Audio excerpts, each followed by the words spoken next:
আপনি যতই ভালো করে থাকেন, চলেন, বলেন না কেন,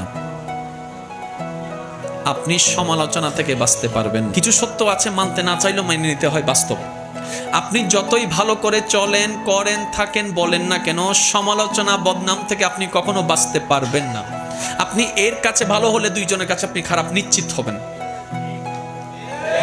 সবার সাথে কখনো ভালো থাকা যায় না, পৃথিবীর সবাইকে খুশি করা যায় না, কিন্তু আমরা বোকার মতো সেই মানুষকে বারবার খুশি করার জন্য চেষ্টা করতেই থাকি, অক্লান্ত পরিশ্রম করতে থাকি।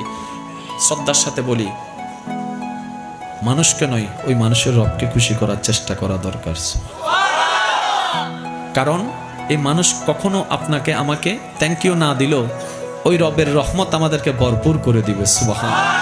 তাহলে সমালোচনা, বদনাম আপনি যদি মনে স্থান দেন, আপনার মন বারবার আঘাতপ্রাপ্ত হবে, কষ্ট পাবে।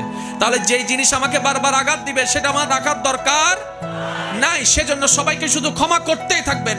মনে রাখবেন, যে ক্ষমা যত বেশি করতে থাকে তে তত বেশি সুখে শান্তিতে থাকতে পারে। সুবহানাল্লাহ।